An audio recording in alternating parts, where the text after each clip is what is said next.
On your behalf, I welcome Dr. Salim bin Dawood, formerly Colin David. I still remember it. Anyway, Dr. Salim has been a colleague of distinguished status in our college and our university for a long period of time. He went away, but Allah brought him back. Alhamdulillah. I cannot talk much of Dr. Salim as a colleague, as a scholar, as a person who really is highly concerned of our students' achievement and learning.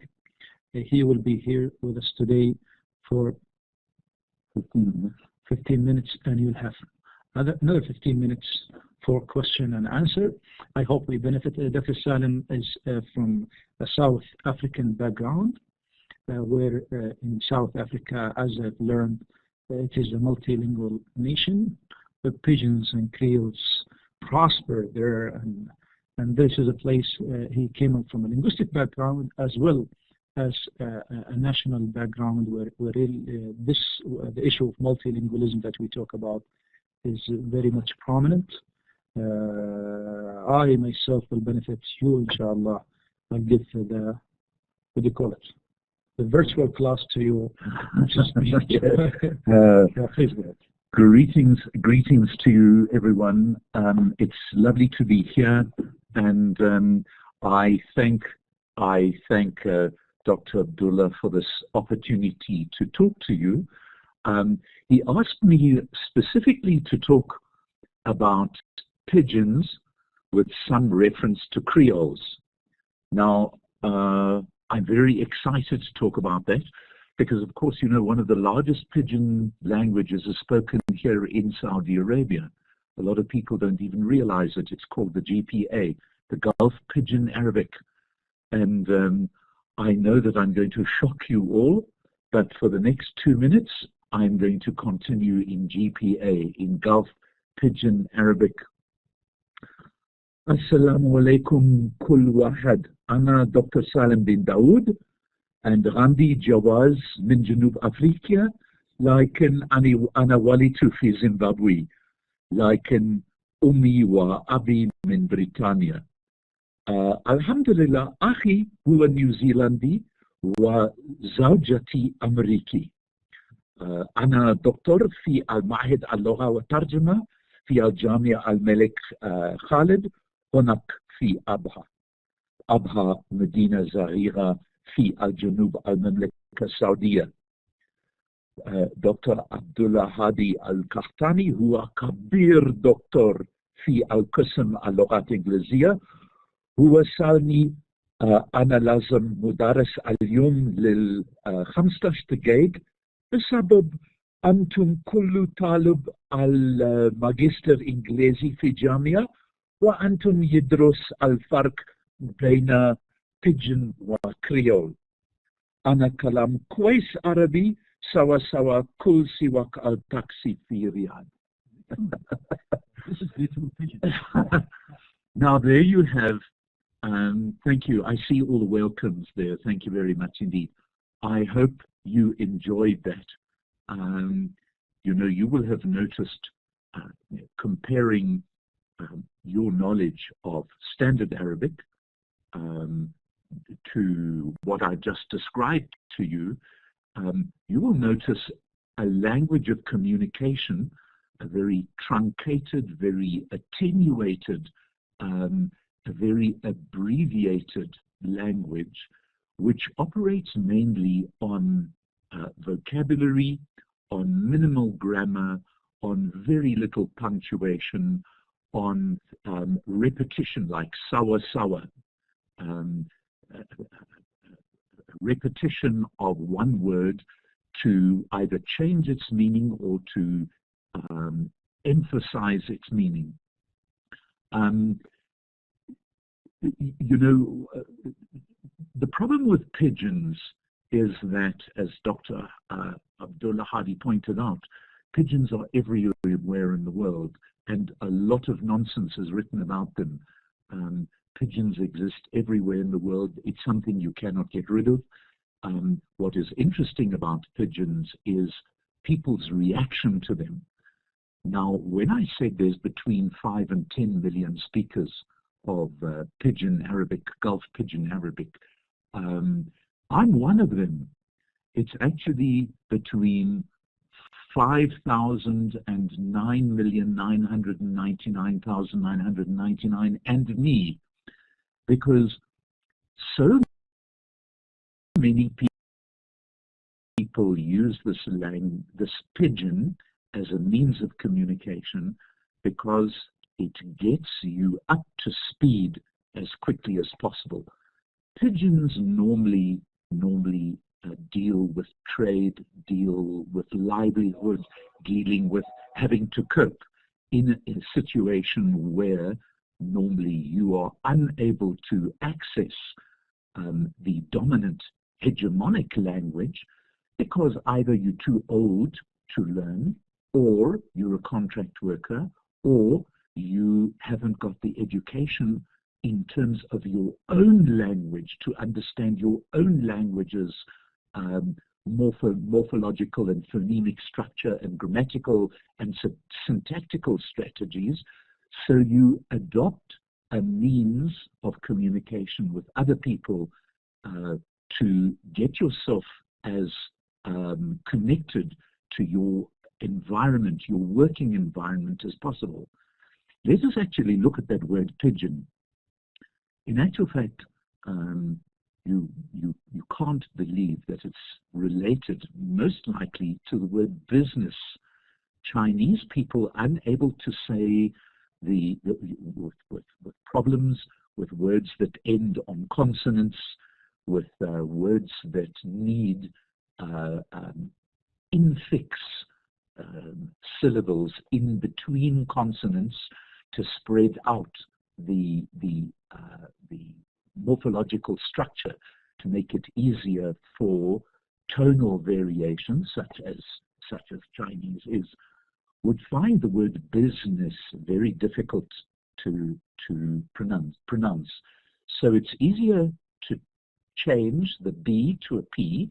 Many languages do that, the BP inversion, and then to say pizen rather than bizin, and then you remove the S at the end because it functions as a consonant, and in many languages there are no final consonants. You have to have a vowel sound.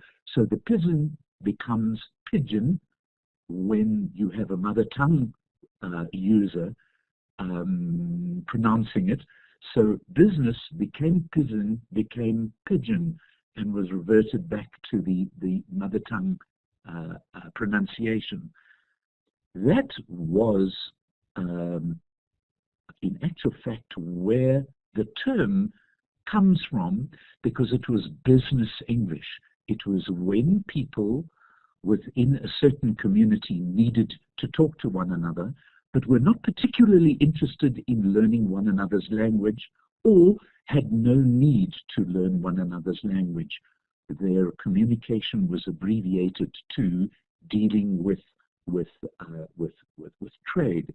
And in actual fact, in Papua New Guinea, there's a language which has been recognized now, a pidgin, which has been recognized as an official language. It's called Tok Pisin, T-O-K-P-I-S-I-N, which means talking business, Tok Pisin. In Africa, where I come from, there are pigeons everywhere. The reason why they haven't been studied is because in many of the places where they occur, it's quite dangerous to go. And number two, pigeons are not written languages. They are languages that occur in the spoken, the oral communication environment. So it's very difficult to deal with them, where pigeons occur between a multitude of languages that have no written structure. Of course, the pigeons that we do have are the ones that are working together with, or working in conflict with, formal languages like Arabic, like English, like French, like Portuguese, Spanish. So where local languages create a pidgin in order to deal with the matrix language, which would be the European language or the Arabic language or the Chinese language, you get a lot of focus on that pidgin, but always in reference to a formal language.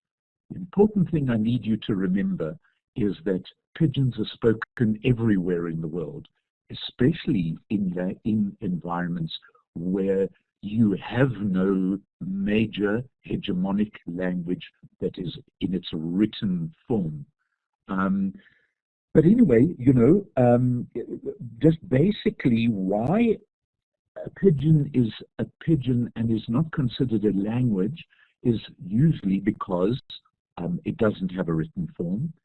Number two, its language, its grammar, and its vocabulary is of such a changing nature, is of such a transitory nature, that it's very difficult to put it under a microscope and to study it. And because it has such very low prestige, I wonder if you've ever noticed your Indonesian maid speaking to your maybe your Filipino driver. Have you ever listened carefully to the language they use between them? That is going on, but as I say, between 5 to 10 million people throughout the Gulf, and nobody worries about it. Why? Because you get such a range of attitudes. You get from a very conservative set of people saying, "How dare you speak my language like that?" down to, I think, people like you and me, the linguists, who find what is going on very, very interesting indeed. And then you get another kind of person saying, "Why do you talk like that? The minute you talk like that, you are treated like a servant." So the use of the language, the socio-linguistic aspects of the language are quite enormous, from the point of whether you become a subject of an academic study, whether you become an object of contempt from people who feel that you are messing with their language, to the people in the middle who are trying to tell you, look, if you would only learn the formal language, if you would only learn the received pronunciation, if you would only learn the correct forms of language use, you wouldn't be treated in the way that you are. If you talk like a taxi driver, you will be treated like a taxi driver. You cannot expect to rise to a position of any authority unless you speak the hegemonic language, the guiding language, correctly. So yes, we have a lot of problems with the pidgin in its base form and in its useful form. As I said, it's not considered a language because a language has too many formal, morphological, phonemic, syntactical, semantic structures attached to it that are generally received, that are generally observed, that are generally understood. And so pidgins tend to assume a very transitory role, almost a despised role in the communication of people, which is, for good reasons and for bad reasons, sad, because they go on all the time. Of course, how a pidgin differs from a Creole is that, number one, a lot of Creoles started off as pidgins. Now, I come from South Africa, where we have a huge language spoken by between 4 and 8 million people called Afrikaans. That language was originally Dutch, However, the people in Holland, in Africa, large numbers of Dutch settlers, had to speak with a variety of people who came from Germany, came from Belgium, came from various parts of Europe, and then significantly started speaking to the French, who arrived in 1688. A little bit later, the British, as the British are normally wont to do, invaded the country, and so they had to deal with these English speakers as well.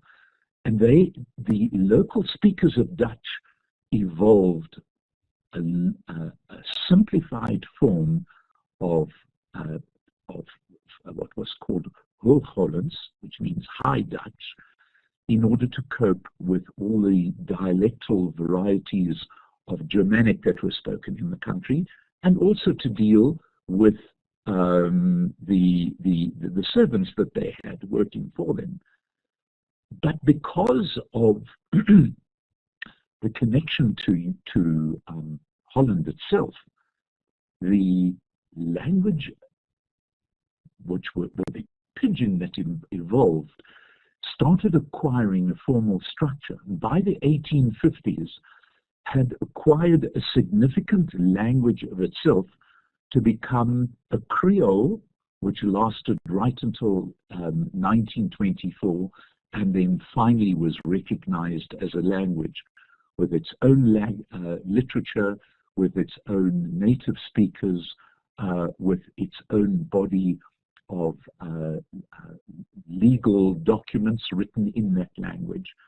And the speakers of Afrikaans today forget that, and here's something interesting for you, that the first words, the first sentences of Afrikaans, of this Pidgin turned Creole, were written in Arabic, because nobody knew how to write the words in Dutch, because the sounds had changed.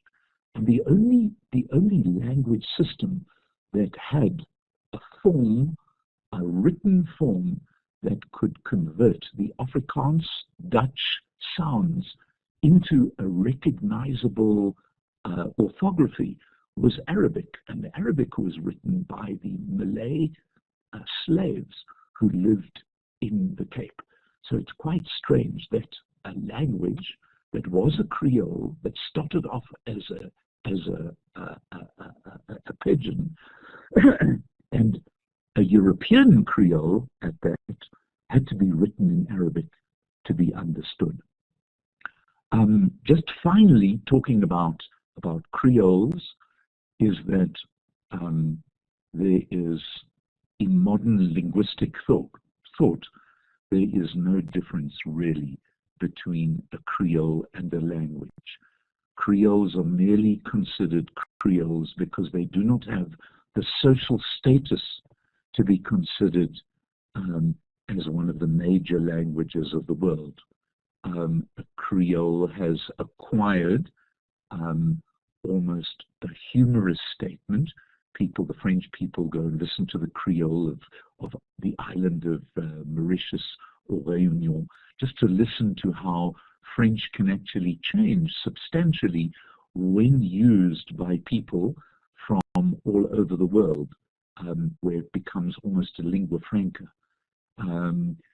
We amusingly, the English speakers amusingly go and listen to the Pidgin and the Creole English, which is spoken in many places like Singapore, spoken in Hong Kong, in the small market alleyways where people have evolved these languages, this Creole language, with its formal structures. It has a written form, to be almost amused by it, to study it, but not to take it seriously. The Chinese in places like Macau speak a Creole of Portuguese, and Portuguese linguists go to Macau to listen, to annotate, but not to take the language seriously. But my final word on Creoles is that the people who do speak Creole take those languages enormously seriously themselves, have evolved a formal vocabulary have evolved a very complex set of grammatical rules, and their children grow up speaking this language as a native language. Well, that's why I hope I managed to get everything done in time.